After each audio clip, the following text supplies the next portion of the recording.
When my son's name was called, I felt my heart swell. 13 years of late nights, scraped knees, science fair disasters, and pep talks, all leading to this moment. He walked up to the stage to accept the biggest award of the night, the Student of the Year. I was already tearing up when he reached for the mic.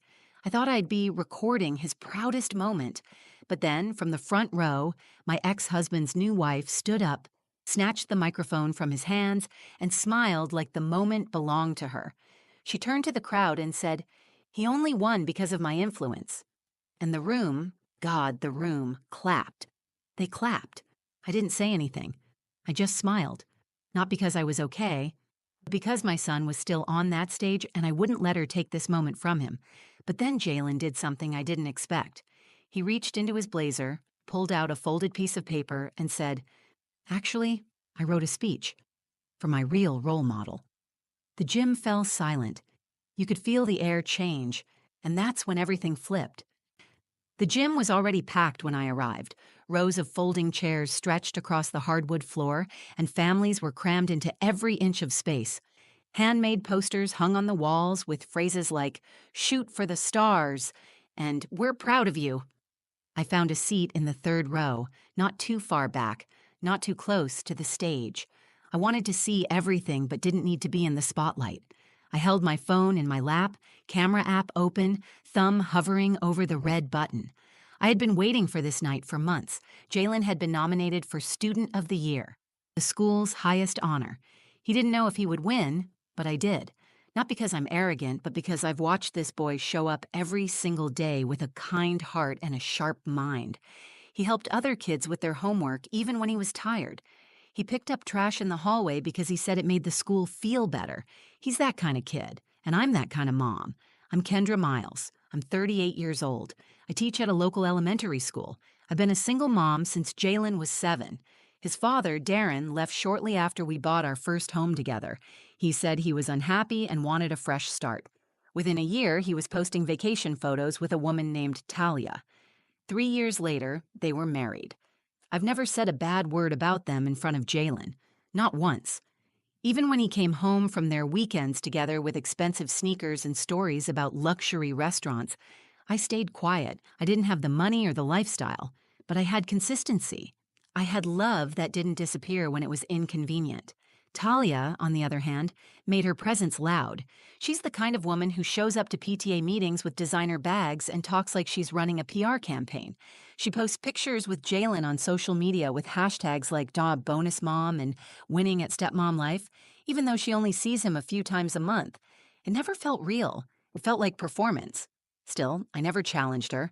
I never corrected her when people assumed she was more involved than she was. I figured the truth didn't need defending. Jalen knew who had been there.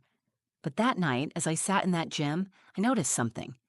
Darren and Talia were seated in the front row directly across from the stage. Talia was dressed in a red satin dress that clashed with the school's blue and white colors. She wore heels that clicked sharply against the gym floor and a thick gold bracelet that caught the light every time she moved. People glanced at her like she was the one giving the speech. Jalen was sitting with his class on the other side of the room. He looked so handsome in his navy blazer and pressed khakis. He caught my eye and gave me a small wave. I smiled and waved back, my heart racing. The principal stepped up to the microphone and began reading the names of students receiving awards. Applause followed each name, proud parents snapping photos, kids hugging teachers. It was beautiful, wholesome, the kind of night you wish you could bottle up forever. Then came the final announcement, and this year's Student of the Year award goes to Jalen Miles. I gasped and immediately hit record on my phone. The room burst into applause. I stood up and clapped as hard as I could, my eyes blurry with tears. Jalen stood, clearly stunned, and walked toward the stage. The principal handed him a plaque and a microphone. He looked out at the audience, then down at the note in his hand. I could see the paper shake slightly. I leaned forward in my chair. I was ready to hear my son thank his teachers, his friends, maybe even mention the hard work he put in. I was ready to cry. I was ready to remember this moment for the rest of my life. But I never got to hear that speech, not then. Because just as Jalen raised the mic to speak, Talia stood up, stepped forward, and grabbed it from his hand with a laugh like she was part of a comedy routine. I froze. She turned to the audience and smiled. I just want to say something real quick. Jalen wouldn't be standing here today without me, my influence, my standards. I've helped shape him. This is my win, too. And then the clapping started. It wasn't everyone, but it was loud. I looked around, stunned. People were actually clapping. I didn't move. I didn't speak. I held my phone steady, forced a smile onto my face, and waited for my son to get that microphone back. Inside, I was holding 1,000 pieces of myself together, because I had a feeling this night wasn't over, not by a long shot. For a few seconds, no one said anything. The room seemed to freeze in time. Talia stood on that stage, smiling like she had just been handed the award herself. She held the microphone with one hand and rested the other on her hip, like she was waiting for applause. And it came. Hesitant at first, then stronger. People actually clapped. Parents, teachers, students, some out of confusion, some out of habit, maybe even some who believed her. I sat in my seat, forcing my jaw to stay shut. My hands were locked in my lap, fingers clenched so tightly my nails dug into my palm. I could feel the burn in my eyes, the pressure building in my throat, but I didn't cry. I didn't move. I kept the phone steady in my hand. If I stood up now, if I spoke, it would become about me, and I wouldn't give her the satisfaction. Jalen stood just behind her, frozen, his arms at his sides. His expression didn't change, but his eyes scanned the crowd. He looked unsure, caught in the spotlight, but robbed of his voice. He was 13, but in that moment, he looked younger, vulnerable, like a kid who wanted to disappear. Talia looked down at him and gave him a quick pat on the shoulder before turning back to the audience. "I've always believed in high standards," she said, like she was giving a TED Talk. "And when I came into Jalen's life, I brought structure, discipline, and values. I knew he could be great if someone pushed him." My stomach turned. She hadn't packed his lunches. She hadn't sat through IEP meetings when the school thought he was struggling with focus. She wasn't the one who found the math tutor or stayed up until midnight helping him rewrite his science fair paper when the volcano exploded in the backseat of my car. She wasn't there when he cried in my arms after his dad forgot to show up to his basketball game. But now, here she was, claiming credit for a child she barely knew beyond photo ops. People around me whispered. I heard one mother behind me say, "Isn't that the stepmom?" Another voice added, "She's always on Instagram with him." Maybe she really helped. And just like that, my silence started to feel like permission for them to rewrite the truth. I wanted to scream, not because I needed recognition, but because I knew how much Jalen had overcome, and I refused to let someone else twist that story into their own performance. I looked at Darren. He sat in the front row, staring at his shoes. He wasn't smiling. He wasn't clapping. He looked like he wanted to be anywhere else. And in a strange way, that told me everything. He wasn't proud of her. He was embarrassed. Talia handed the microphone back to the principal and walked off stage, head held high.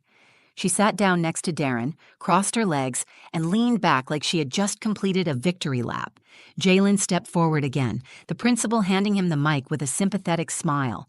He looked down at the folded piece of paper in his hand, then up at the crowd. He wasn't shaking anymore. He stood tall, shoulders squared, but his voice was quiet when he spoke. "Actually," he said, pausing just long enough to be heard, "I wrote something I want to say." There was a shift in the room. The applause stopped. The whispers fell away. All eyes turned to him. He unfolded the paper slowly, smoothing the creases with his fingers. I could see his lips moving as he reread the first line to himself, steadying his breath. In that moment, I realized he hadn't just prepared a thank you speech. He had written a tribute, a truth. And I didn't know what he was about to say, but I could feel it. This wasn't just a kid giving thanks. This was a boy ready to remind the world who had really been there for him. The air in the room thickened. People leaned in. Talia glanced over, her smile still frozen in place, but her fingers started fidgeting with her bracelet. Jalen looked out across the crowd. Then he found me. Our eyes locked, and without saying a word, I knew he was about to reclaim what had almost been taken. Jalen didn't rush. He stood with the calm of someone who knew exactly what he needed to say, even if the room wasn't ready to hear it. His fingers stopped fidgeting with the paper. His voice came steady. "This is something I wrote at home. I wasn't sure if I'd get a chance to read it, but I think I should." He paused just long enough for the room to fall completely quiet. No movement, no shifting. Even the principal folded her hands and stepped back. I had never seen a middle school gym so still. Jalen cleared his throat. "I want to thank the person who helped me become who I am, someone who believed in me even when I didn't believe in myself, someone who never missed a parent-teacher conference, who helped me study when I was failing, who sat beside me when I thought I wasn't smart enough, the person who showed me what strength looks like, not by saying it, but by living it." My breath caught. He hadn't said my name yet, but I could feel where it was going. Still, I didn't move. I didn't cry. I held the phone as still as I could and tried to stay in the moment. Jalen kept going, louder now. "I love my dad, and I'm grateful for the people in my life. But the person who raised me, the one who showed up every single day, is my mom. Kendra Miles." His voice didn't shake. He didn't stumble. He stood there, a 13-year-old boy, owning the microphone with more poise than many adults ever could. She never asked for credit. She never tried to make it about her. She just did the work. She stayed when things got hard. She's the reason I even believed I could win something like this, so I want to dedicate this award to her. She's my real role model. I felt the tears rise, but I didn't wipe them away. I wanted Jalen to see me exactly as I was, proud, grateful, and finally seen. Around me, the silence broke. A single clap, then another. Then a wave of applause rolled through the gym. It wasn't like the awkward clapping from earlier. This was full, open, unmistakable. It wasn't polite. It was earned. People started turning in their seats to look at me. A few parents nodded. One of the teachers gave me a soft smile. I didn't stand. I didn't need to. My son had already put me center stage in the only way that mattered. On stage, Jalen folded his paper, handed the mic back to the principal, and walked down the steps. He didn't even glance toward Talia or Darren. He came straight to me. When he reached me, he didn't say anything right away. He just hugged me. Tight. Longer than any hug I'd gotten in years. I held him like I was holding everything we'd fought through. "I love you, Mom," he whispered. I pulled back enough to look him in the eyes. "I love you too. So much." When we finally sat down, I could feel the energy in the room shift. People around us were still clapping as the next student was called, but their eyes kept drifting back toward us. I didn't need the attention. I didn't care about being noticed. What mattered was that Jalen had spoken his truth. Not for drama, not for revenge, just because it was time. I glanced toward the front rows, and Darren was clapping along with the crowd, but his face was unreadable. Talia sat stiff, her hands folded in her lap, her eyes fixed on the floor. Her smile had vanished. The truth is, I hadn't come to that ceremony expecting to be acknowledged. I came to cheer for my son. I had been doing that since the day he was born, through good grades and bad weeks, through heartbreak and homework and everything in between. But Jalen had decided, on his own, that silence wasn't enough anymore. He saw what happened. He felt the weight of someone else trying to hijack his moment. And instead of shrinking, he stood taller. That was the moment everything shifted. He didn't just stand up for me. He stood up for himself, for his story, for the truth. And he didn't need a mic to do it. But when he had one, he used it better than anyone else in that gym. Jalen had taken his seat next to me, but the room hadn't settled. It felt like everyone was still processing what had just happened. A few parents turned around to glance at me again, offering quick nods or faint smiles. One of Jalen's teachers, Mr. Callahan, gave him a subtle thumbs up from across the aisle. The next few award presentations continued, but they felt like background noise. I watched the stage, but my mind was still replaying Jalen's words, each one echoing louder than the last. My real role model, my mom. The applause he had received was different. It wasn't loud just because people were impressed. It was loud because something real had been said in a place that had almost allowed something fake to take over. When the ceremony ended, people stood and started moving toward the stage to take pictures with their kids. Jalen looked at me. "Do you want a photo?" he asked. "You're the star," I said, smiling. "It's your choice?" "I want one with you," he said. "Just us." He pulled me toward the side of the gym, where the Student of the Year banner hung near the bleachers. The school mascot was painted on the wall behind it. a fierce-looking falcon that Jalen always said looked more like a confused pigeon. I wrapped my arm around his shoulders, and he held his plaque in one hand while balancing my phone with the other. We smiled. Click. After the photo, Jalen reached into his backpack and pulled out the folded speech again. "I want you to keep this," he said, handing it to me. I took it carefully, smoothing it out again and reading the lines one more time. My chest tightened. It wasn't just what he said, it was how he said it. The calm conviction, the clarity. He hadn't read those words to impress anyone. He had read them to reclaim the truth. As we walked toward the exit, I noticed Darren and Talia standing near the gym doors. They weren't speaking. Darren looked like he wanted to. Talia was scrolling through her phone, her lips pressed in a tight line. Jalen looked up at me. "Do I have to go talk to them?" he asked. "That's up to you," I said. "No pressure from me." He paused for a moment, then nodded. He walked over to them, and I stood a few feet away, giving him space. I watched as he spoke quietly to his dad. Darren nodded, said something back, and gave him a pat on the shoulder. Talia stayed quiet. She didn't say anything. She just watched him, with a forced smile, then turned her head away. Jalen walked back to me. His expression didn't change, but his pace quickened. When he reached me, he looked up again. "I just said, 'Thank you for coming,'" he said. "That's all I needed to say." I nodded. "You handled it well." He nodded back. "She looked mad." "She probably wasn't expecting honesty," I said. "You told the truth. That's all you can do." Outside the gym, the air was cool and crisp. The parking lot was lit by tall floodlights, and the sky above was the color of ink. We walked to the car in silence. Jalen carried his plaque tucked under one arm, his backpack slung low over his shoulder. When we got home, I made popcorn like I had promised him earlier in the week. We sat on the couch, our shoes kicked off, socks half off, the award leaning against the coffee table. Jalen reached over, grabbed it, and handed it to me. "I want you to put this wherever you want," he said. "It's yours, too." I didn't speak for a moment. I just held the plaque in my hands, running my fingers over the engraved letters. Student of the Year, Jalen Miles. "I'll find the perfect spot," I said. We stayed on the couch for a while, watching some cooking show he liked, neither of us paying much attention. My heart felt full in a way I hadn't let it feel in years. Not because I had been publicly thanked, not because anyone finally saw my work, but because my son had. He saw it. He saw me. That moment on the stage had been more than a comeback. It was a reckoning, a quiet truth spoken clearly in front of everyone who needed to hear it.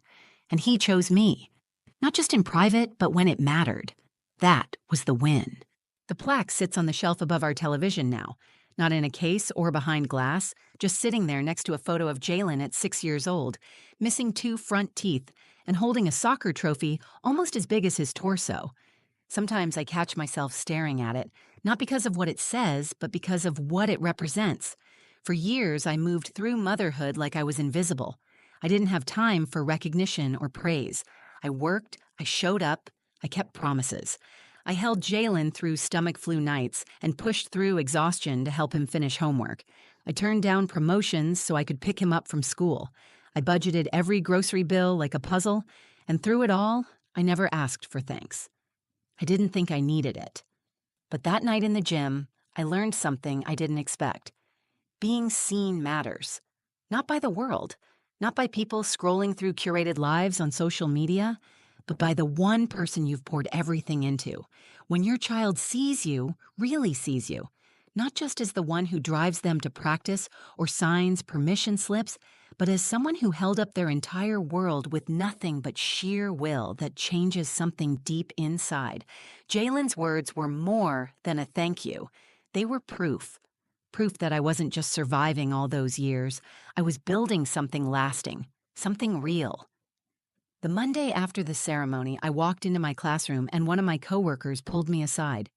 "I heard about what your son said," she whispered, smiling. "It was all over the teacher group chat." I laughed, a little embarrassed. "I didn't even know people noticed." "Oh, they noticed," she said. "We were all cheering for you."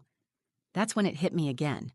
How often do women like me, single mothers, quiet workers, the ones in the background, get seen for the impact they make? We don't get standing ovations. We get grocery store runs at midnight and texts from school asking for emergency snacks. But sometimes, when we least expect it, someone throws a spotlight our way and says, "This is who's been holding the weight."